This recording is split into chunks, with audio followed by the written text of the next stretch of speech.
बदल चुकी है हवा। पीओके पर जयशंकर के बयान का क्या है मतलब। पिछले दिनों ब्रिटेन और आयरलैंड के अपने 6 दिवसीय दौरे के बीच विदेश मंत्री एस जयशंकर लंदन में भारत का उदय और विश्व में उसकी भूमिका विषय पर बोल रहे थे।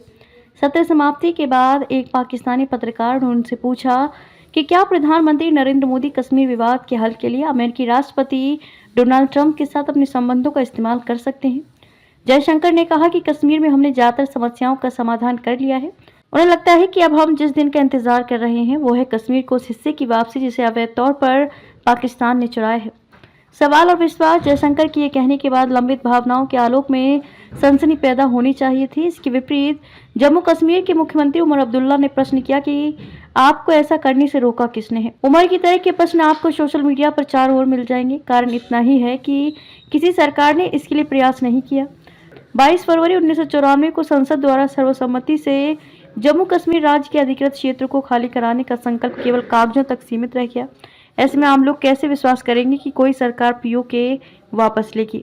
हासिल का संकल्प। जयशंकर से पहले गृह मंत्री अमित शाह और रक्षा मंत्री राजनाथ सिंह संसद में बयान दे चुके हैं कि जम्मू कश्मीर के लिए बनाई जा रही नीतियों में पाक अधिकृत कश्मीर और अक्साई चीन भी शामिल है।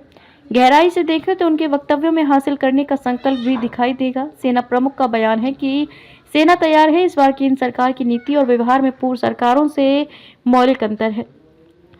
किसने कल्पना की थी कि अनुच्छेद 370 खत्म कर दिया जाएगा। पुलवामा हमले के बाद भी किसी को नहीं लगा था कि वायुसेना सीमा पार बमबारी कराएगी।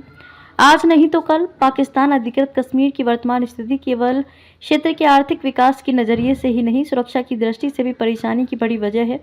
यह दो हिस्सों जम्मू कश्मीर और गिलगित बाल्टिस्तान के रूप में बटा है।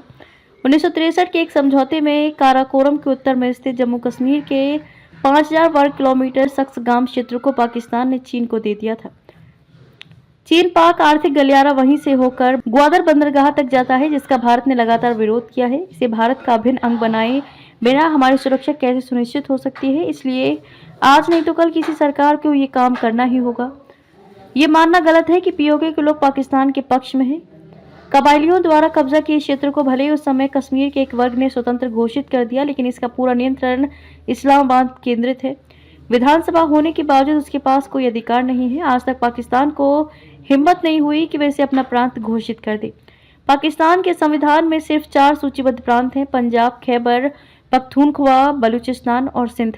इसलिए ये गलतफहमी भी नहीं होनी चाहिए कि पाक अधिकृत कश्मीर पाकिस्तान का हो चुका है। पाक नियंत्रित होने के बावजूद यहाँ लगातार इस्लामाबाद के विरुद्ध विद्रोह होते रहते हैं। कई तरह के खनिज और वन्य औषधि संपदा होने के बावजूद यह क्षेत्र विकास से कोसों दूर है। पाकिस्तान ने उसे आतंकवादियों के प्रशिक्षण, शरण स्थल और सीमा पार कराने के क्षेत्र में बदल दिया है। हाल के वर्षों में वहाँ कई आंदोलन हुए हैं, जिनमें इंडिया जिंदाबाद के नारे लगे हैं। 2016 में सर्जिकल स्ट्राइक के बावजूद यहाँ इसका विरोध नहीं हुआ। 2015 के बाद से ही पीओके के अनेक संगठन सामने आकर बोल रहे हैं कि जिस तरह भारत सरकार उसके एक हिस्से में विकास कर रही है, वह सब हमारे क्षेत्र में भी संभव होगा। पीओके में अकेले गिलगित बाल्टिस्तान 72,871 वर्ग किलोमीटर में फैला है।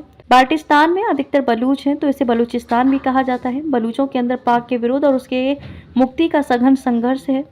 बलूच विद्रोही नेता लगातार भारत से स्वतंत्रता के लिए मदद मांगते हैं। कभी भारत की ओर से ऐसे वक्तव्य के विरोध में पाकिस्तान और अनेक मुस्लिम देशों के साथ यूरोप, अमेरिका से आवाजें आती थी।